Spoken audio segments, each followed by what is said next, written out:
Hello everyone, आप देख रहे हैं न्यूज़ोपीडिया, साथ में आपके शिखा ठाकुर।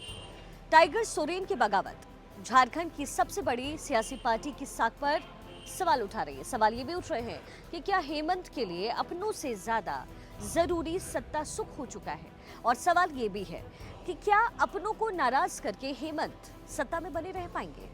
पहले परिवार में फूट पड़ी और अब पार्टी पर टूट का खतरा है। हेमंत की भाभी और शिबू सोरेन की बड़ी बहू सीता सोरेन की नाराजगी का असर। बेशक जेएमएम जेल गई हो, बेशक जो पारंपरिक सीट दुमका के लोगों ने लोकसभा के चुनाव में बहू की जगह हेमंत की कृपा पात्र नलन को अपना लिया हो, लेकिन क्या कोल्हान में भी ऐसा हो पाएगा? चंपई सोरेन की बगावत के पीछे की कहानी कहने से पहले टाइगर सोरेन की राजनीतिक रसूख को जरा आपको समझाते हैं। चंपई सोरेन कोल्हान के टाइगर यूं ही नहीं कहलाते हैं। क्यों?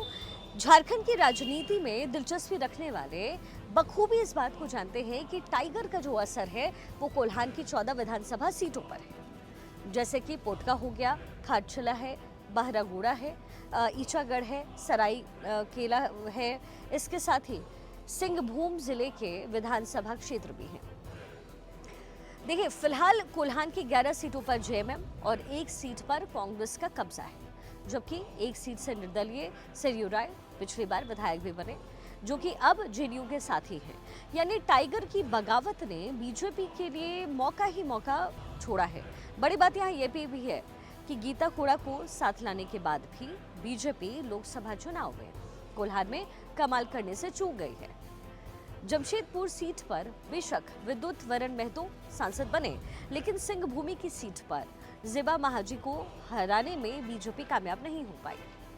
लेकिन टाइगर की बगावत शायद कमल के कुनबे में एक नया जोश भर दे, क्योंकि चंपई सोरेन खाटी आदिवासी नेता माने जाते हैं और स्थानीय लोगों में भी उनकी मजबूत एक पकड़ और छवि है। तो मुमकिन है कि चंपई के बीजेपी में आने के बाद कोल्हान में जो है आदिवासी वोटर्स का रुझान कमल की ओर झुक जाए, जो कि लोकसभा चुनाव में नजर नहीं आया था। अब ये तो हो गई अटकलों की बात।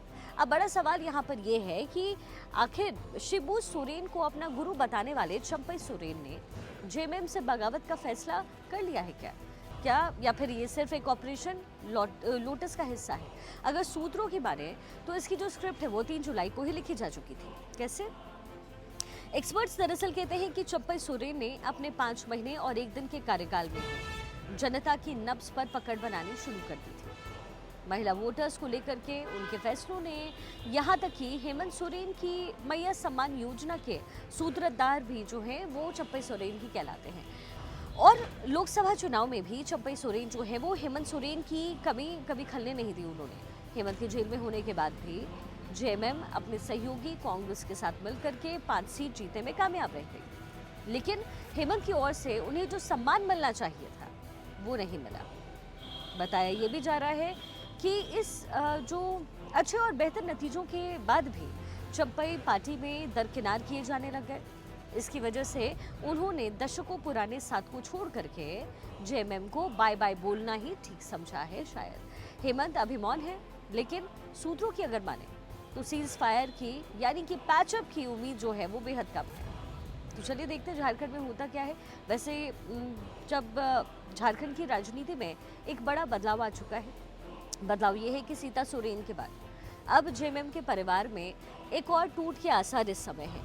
चंपई सोरेन जो हैं, जो मुख्यमंत्री बने थे और 5 महीने के बाद ही हटा दिए गए, वो अब बगावत के मूड में नजर आ रहे हैं। उनका कहना है कि उन्हें वो सम्मान नहीं मिला जो उन्हें मिलना चाहिए था, जबकि पार्टी के वो इतने सीनियर और पुराने नेता हैं। उन्हें न सीएम बनाने से पहले पूछा गया और न ही हटाने से पहले पूछा गया। उनकी गलती क्या है?